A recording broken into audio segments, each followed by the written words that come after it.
Hello friends, എല്ലാവർക്കും good morning. അപ്പം മൗൻറ്റാഗത്തിൻ്റെ next week പ്രമോയിലേക്ക് എല്ലാവർക്കും സ്വാഗതം. അങ്ങനെ നമ്മുടെ സരയു ആണെങ്കിൽ കിരണിനോട് പല കാര്യങ്ങളും പറയാണ്. കിരണെ, എൻ്റെ മോളുടെ അച്ഛനാകാനായിട്ട് നിനക്ക് പറ്റുമോ എന്നൊക്കെ ചോദിച്ചപ്പോഴേക്കും അതെന്ത് ചോദ്യമാണ്?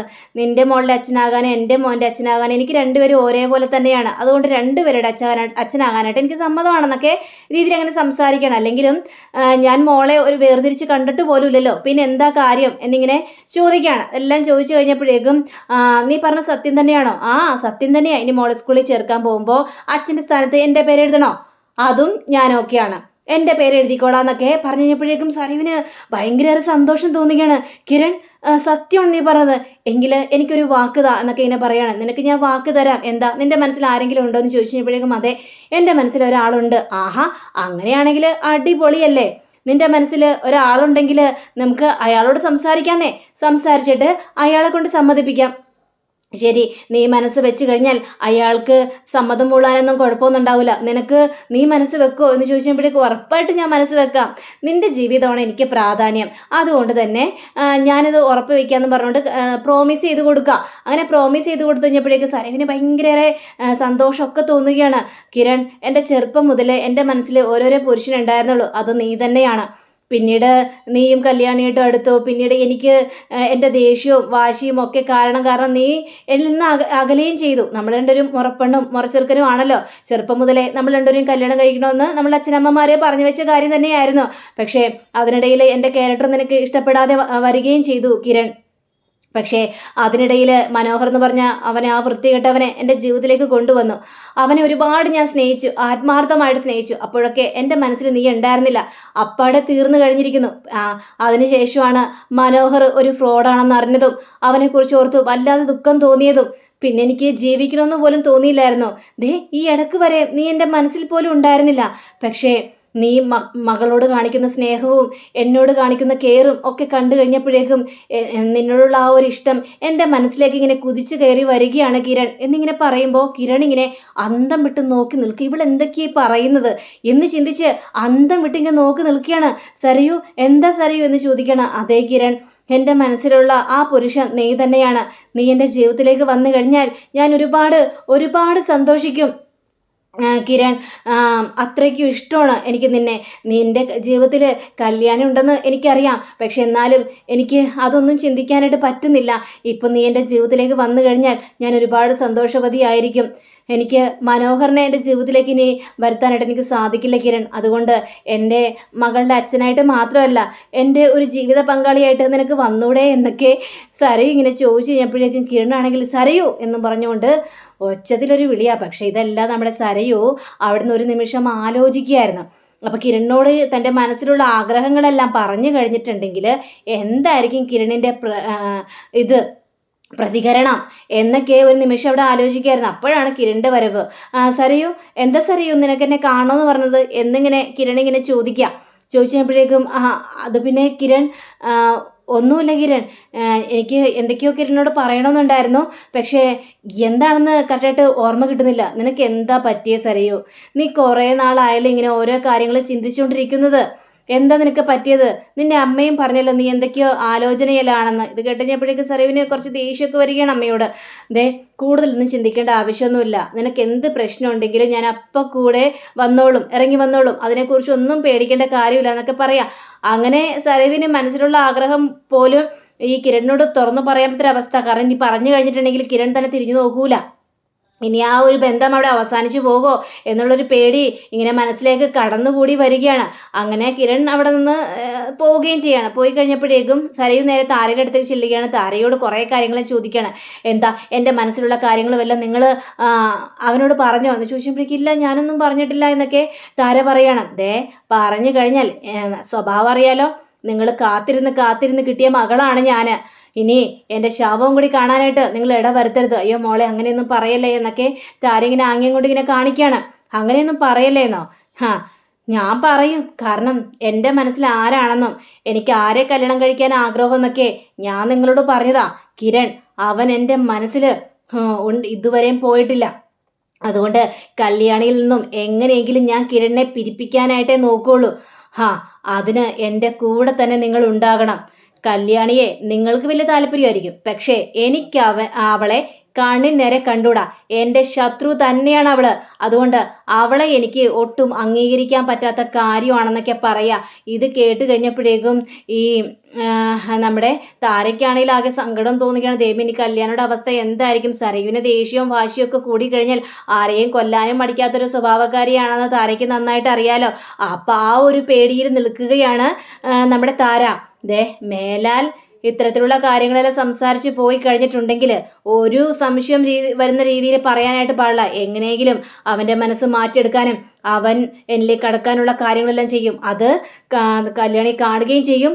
അതിനെ തുടർന്ന് കല്യാണി അവരിൽ നിന്ന് അകന്ന് മാറുകയും ചെയ്യും. ഇതാണ് എൻ്റെ ലക്ഷ്യം എന്നൊക്കെ പറയാം. അങ്ങനെ നമ്മുടെ ഈ ബഗാസുരനെ കാണിക്കുകയാണ്. അപ്പോൾ ബഗാസുരന് പരോള് കിട്ടുന്ന ആ സമയമായി. അപ്പോൾ എടാ ഞാൻ നാളെ പരോളിന് ഇറങ്ങുകയാണല്ലോ എന്ന് വിക്രമിനോട് പറയാണ്. ഇത് കേട്ടുകഴിഞ്ഞപ്പോഴേക്കും ചേട്ടനെങ്കിലും പരോളിന് ഇറങ്ങാനായിട്ട് കഴിഞ്ഞല്ലോ. ചേട്ടൻ പരോളിന് ഇറങ്ങി കഴിഞ്ഞിട്ടുണ്ടെങ്കിൽ സകലത്തിനെയും തീർത്തോളണം. ചേട്ടന് ഒരാഴ്ച സമയമുള്ളൂ പരോളിന്. അപ്പം അതുകൊണ്ട് തന്നെ ആ ദിവസങ്ങളിൽ തീർക്കേണ്ടവരൊക്കെ തീർക്കണം.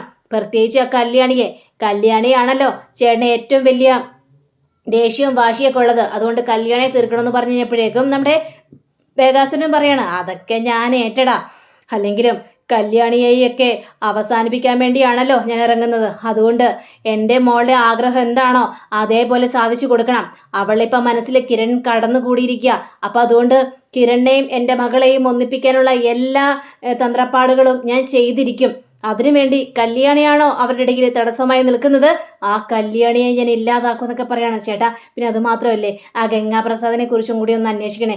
ഗംഗേട്ടനാണെങ്കിൽ ഇറങ്ങിയിട്ട് ഗംഗേട്ടനെ കുറിച്ച് യാതൊരു വിവരവും ഇല്ലല്ലോ. എവിടെ പോയി, എന്ത് സംഭവിച്ചു, ആ കാർത്തികയുടെ കല്യാണവും കഴിഞ്ഞു, അവരാണെങ്കിൽ ഹണിമൂൺ ആഘോഷിക്കാൻ പോയി, അങ്ങനെയൊക്കെയുള്ള കുറേ വാർത്തകളെല്ലാം വരുന്നത്. ഇനി അതൊന്നും വെച്ച് ഉറപ്പിക്കാനായിട്ട് പാടില്ല. എന്ത് സംഭവിച്ചു എന്നൊക്കെ ഒന്ന് അറിയണം. അടുത്തത് എൻ്റെ പരോളാണെങ്കിൽ എനിക്ക് എല്ലാത്തിനെയും തീർക്കുക തന്നെ ചെയ്യണമെന്നൊക്കെ പറയാം. എടാ നീ ടെൻഷനാവാതെ, ഞാൻ പരോളിന് പോയി വന്ന് ഇറങ്ങിക്കഴിഞ്ഞാൽ അടുത്ത നീ ആയിരിക്കാനാണ് സാധ്യത എന്നൊക്കെ വിക്രമും അങ്ങനെ ബഗാസുരനും കൂടി ഓരോരോ കാര്യങ്ങളും തീരുമാനിച്ചു കൂട്ടുക. അങ്ങനെ നമ്മുടെ പിറ്റേ ദിവസം രാവിലെ ആകുകയാണ്. അപ്പോൾ നമ്മുടെ ബഗാസുരന് പരോള് കിട്ടുക. അപ്പോൾ പോലീസുകാർ പ്രത്യേകം പറഞ്ഞിട്ടുണ്ട്, എടാ നിന്നെ ഞാൻ പുറത്തേക്ക് വിടുന്നുണ്ട്. വേണ്ടാത്ത കാര്യങ്ങൾ മുഴുവനും ചെയ്ത് കൂട്ടിക്കഴിഞ്ഞാൽ പരോള് തീരുന്നതിന് മുമ്പ് തന്നെ അകത്തായിരിക്കും നീ. പിന്നെ നിനക്ക് പുറലോകം കാണാൻ പറ്റില്ല. പിന്നെ നിനക്ക് ഒരു കാരണവശാലും പുറത്തേക്ക് ഇറങ്ങാൻ പറ്റില്ല. പറഞ്ഞാൽ മനസ്സിലായല്ലോ എന്നൊക്കെ ബഗാസുരനെ പറഞ്ഞ് മനസ്സിലാക്കിക്കുക.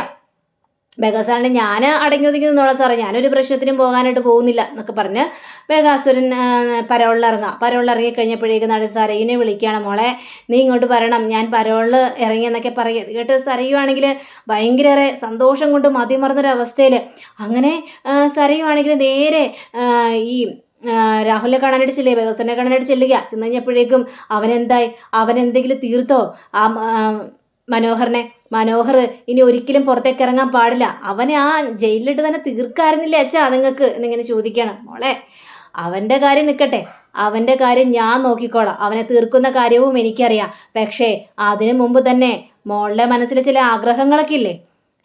കിരണിനെ മോൾക്ക് സ്വന്തമാക്കണമെന്നുള്ളൊരു ആഗ്രഹം, അത് നേടിയെടുക്കണ്ടേ? അതിനു വേണ്ടി നമുക്ക് ഏതറ്റം വരെയും പോകണ്ടേ?